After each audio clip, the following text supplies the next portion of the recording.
మా డాడీ చిన్నప్పుడు ఎస్ఐ కావాలనుకున్నాడు. ఒక చిన్న కేసు వల్ల అట్లా చిన్న అయిపోయింది. మా డాడీ కోరిక ఏంటిదంటే నా కొడుకులు చదవాలి, మంచి జాబ్ తేవాలి, ఊళ్ళో మంచి పేరు ఉండాలి. అట్లా అని చాలా కష్టపడ్డాడు. మా అన్నయ్య సిఐఎస్ఎఫ్. ఇప్పుడు మా అన్నయ్యకు ఇప్పుడు ఎంత పెట్టాలి? మా అన్నయ్యకు 10,000 పెట్టాలి. మా అక్కకు హాస్టల్ ఫీజు, మా అక్క ఎంఫార్మసీ చేస్తుంది. ఇప్పుడు మా అక్క కూడా పెట్టిండు, మాకు పెట్టిండు. చాలా కష్టపడ్డాడు. ఏ పని ఉంటే ఆ పని చేసుకొని మమ్మల్ని మంచిగా చదివించిండు.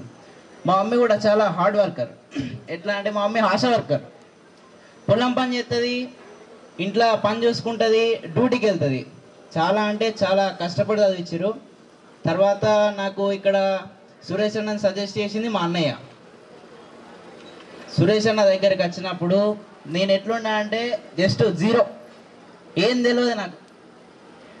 ఫస్ట్ అటెంప్ట్ ఉన్నది పోయింది. ఫస్ట్ అటెంప్ట్ చేసినప్పుడు పోయింది. అప్పుడు తర్వాత ఇక నాకు హోప్ లేకుండే. ఎందుకో ఎందుకు ఎందుకు అని ఇక సురేష్ అన్న దగ్గరికి వెళ్ళిన. సురేష్ అన్న దగ్గరికి వెళ్ళిన తర్వాత అన్న మంచి సపోర్ట్ చేసేది. తమ్ముడు నీ దాంట్లో సత్తా ఉంది, నువ్వు చేయగలవు, నువ్వు అనుకుంటే ఏదైనా అయితే అని మస్తు సపోర్ట్ చేసిండు సురేష్ అన్న. ఫస్ట్ ఇక్కడ ర్యాలీ కొట్టినప్పుడు కూడా ఫస్ట్ అటెంప్ట్ని అసలు ఉరకలే. ఒక్కటే రౌండ్కు అన్న, ఒక్కటే రౌండ్, అది కూడా అయిపోయింది. ఒక్క రౌండ్కి అన్న. సెకండ్ అటెంప్ట్ పెట్టినప్పుడు అట్లా కూడా పోయింది. మళ్ళీ ఇక థర్డ్ అటెంప్ట్ పెట్టినప్పుడు ఒకసారి పిలిచి అడిగిండు, ఎందుకు ఇట్లా చేస్తున్నావు, నీ దాంట్లో మంచి ఇంత సత్తా ఉన్నది, ఎందుకు వెనుక పోతున్నావు అని అన్నాడు. అట్లా అని నేను అప్పుడు డిగ్రీ లైఫ్ చూసుకునేది, అటు ఇటు చాలా చాలా అంటే చాలా స్ట్రగుల్స్ పడ్డా. నేను చాలా ఏడ్చిన. అన్న ఇట్లా వచ్చి అన్నకు అన్నీ చెప్పేది, అన్న ఇట్లా ఉందన్న లైఫ్, ఇట్లా ఇంట్లో సిచ్యువేషన్స్ అది ఇదని అన్నీ చెప్పేది. తర్వాత అన్న ఒకరోజు ఉండి పిలిచి మాట్లాడాడు, నీ దాంట్లో కొట్టేంత సత్తు ఉన్నది, నువ్వు కొడతావు అని అన్నాడు.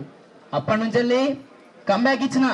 కంబ్యాక్ ఎట్లా ఇచ్చిన అంటే ఒక్కొక్కడు చూసినోడు కూడా భయపడ్డాడు.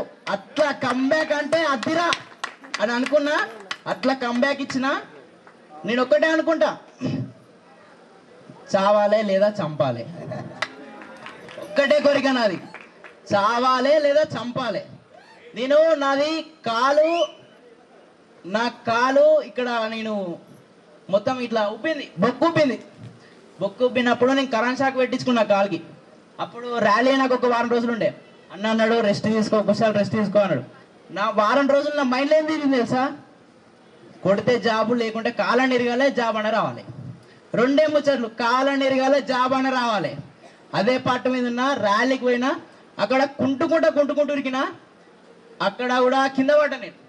థర్డ్ సిపిటి అప్పుడు నన్ను లేవట్టి కొడితే ఏ పోటీ అనేది 2 సెకండ్లలో మిస్ అయింది.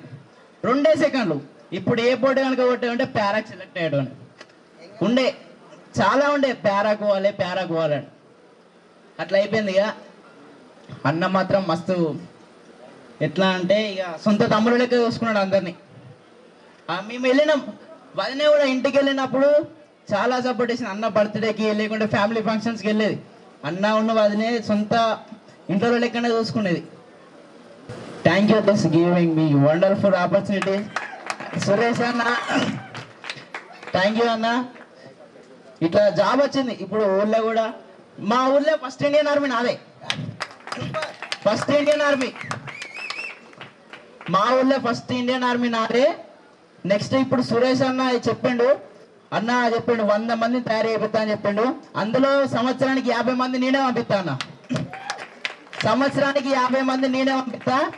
ఫిట్నెస్ బ్రేక్ సత్తా అంటే ఏంటిదో ఇక్కడ తెలంగాణలో వాతుదాం మనం. తెలంగాణ నుంచి స్టార్ట్ చేసి ఆల్ ఓవర్ ఇండియా ఎంత మంది అయినా రావాలి.